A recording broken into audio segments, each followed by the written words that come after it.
Squadron 42 buybacks update. Recently, buybacks just disappeared for anybody who had bought a copy of Star Citizen that included Squadron and then decided to melt it for store credit to use with something else. One of the best things about Star Citizen in its weird conglomerate of funding mishmash porridge is that no matter what you buy, you can always go back to the company and say, I don't want this anymore, give me the money back for it, and then use that money for something else. Doesn't get back into your wallet, but you do get store credit. One of the things you can do when you do that is buybacks, which gives you that same thing back for the price that you had already paid for it, rather than what's new. Because Squadron 42 has been essentially $15 for a long time, back in the day you could get Star Citizen for $45, add Squadron on for another $15, get both games for $60, which is a great price if you think they're ever both going to be full games. A lot of people didn't, and so they didn't buy it. A lot of other people just kind of wanted to try other things out in the meantime, so they melted it and used it to buy something else. Now, this has caused quite a bit in the last week of hubbub and news and folks wanting to cover it. I've been waiting until CIG was going to put out an official response about it. I don't have my own opinions on it that much. I think not a great way to handle it. Giving warning beforehand is a very good thing to do. It builds goodwill, and CIG, I feel like, is constantly fighting a battle of burning and building goodwill. Let's see what they have to say about it, though. Xylo starts, for more than a decade, Star Citizen has supported the flexibility to melt, buyback, and adjust pledges as the project evolved. The buyback system was introduced as a support tool to help handle the number of tickets we use to receive, asking to undo an unintended melt. Over time, it evolved into a service the community has also used to manage fleets. I want to throw in an alternative translation here. While CIG has done a lot of things to help people do what they've asked for, one of those things that often gets talked about is if you go to the ship shop site, the ship shop, and you look at the game package you can get, you scroll down, they get some pretty big game packages. Now, I don't have access to the biggest of ship packages because I haven't spent enough money for it, but I do believe if you do spend enough money, you get up into like the 40,000s. And that's because there's not a $40,000 ship, there's not even a $1,500 ship except the Javelin.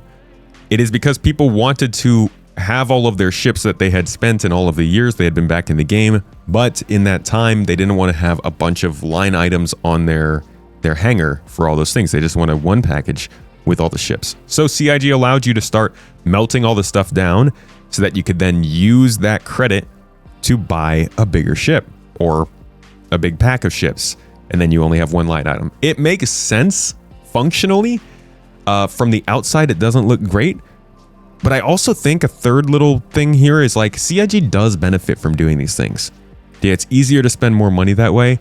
And just like with here, this started out as a way to help people, you know, get tickets for their unintended melts. It also evolved into a service the community could use to manage fleets, which was beneficial to CIG as well. Not saying that's the only reason they did it. This is very helpful to players, but allowing people to use ships like this definitely gets them to spend more time in the store, spend more money in the store, and I'm not saying that's bad. One can argue like being good gets you more customers to spend money. That's probably a good thing. Continuing, they say, we have always cautioned that once a ship is melted, it is not guaranteed that it can be bought back as circumstances change. For instance, when something is permanently removed from the store or part of the promotional bundle. The buyback queue should not be used to park ships and bundles at their original prices for future use or for profit on the gray market years down the road. This has also been something that's been featured on the store for quite a while.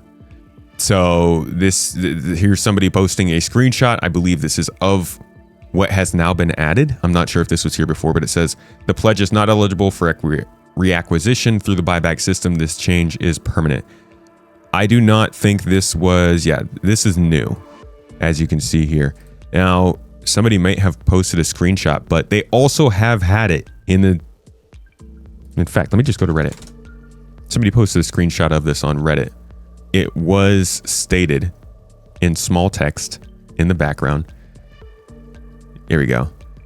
While in general reclaim packages should appear here, circumstances and such can change, and thus players should not use the buyback tool as a sort of storage for old pledges. This is a very hard thing to find, right? It's just like CIG. It's on the website. It's somewhere off in the distance. It's not clear. So they could have been better about the messaging here, but this has technically been the case. And it all feels like this is the sort of small scale stuff that's going to cause hubbub in the community as we get closer to an official launch of the game.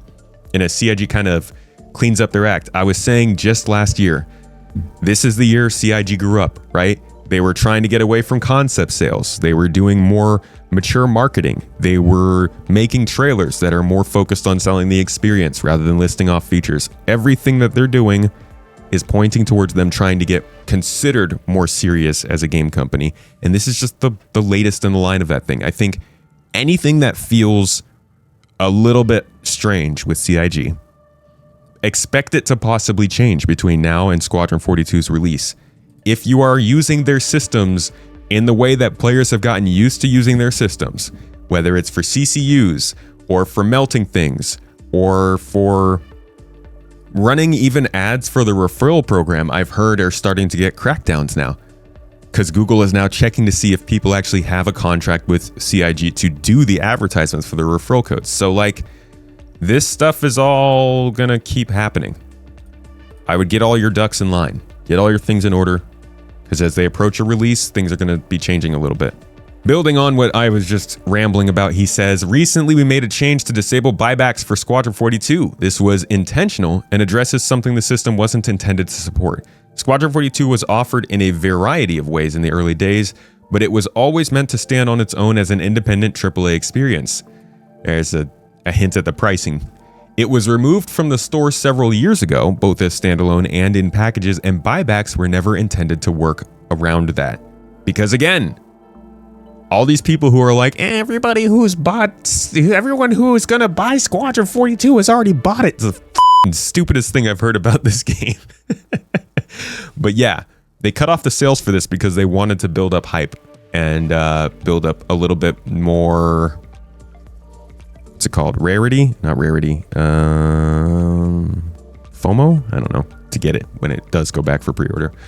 We've also seen some confusion over the last few days from messaging that suggested broader buyback restrictions for Star Citizen. This was caused by a caching issue that displayed an incorrect error message for some. It did not actually restrict any buybacks, and a fix has already been deployed. So the big problem that this was probably going to spread to the rest of Star Citizen is being addressed here, just further down, but that is really the important news. Star Citizen is not changing their buybacks, but again, guys, we're at a place where things are going to start to change a lot more because they are transitioning from a experimenting company building up a game engine to a game company trying to release an actual game. And when they do that, the critique, the diving in and trying to like find the holes and the weirdness in this game is going to rise. It's going to go up. They're just making sure that they don't have skeletons in the closet, which they do, and they will come out, but you got to start somewhere. As preparations for Squadron 42's release continue in the background, we'll take a closer look at systems like buybacks and share more as we have updates, and there it is. This is just going to keep happening, this kind of stuff. So yeah, if you own a copy of Squadron in whatever way, seemingly it's too late to make sure that that is safe, but for anything else, I'd check into it. Make sure you're all good and squared away. And that's the news for this so far. I'll give you anything else if there's an update we find. Cheers.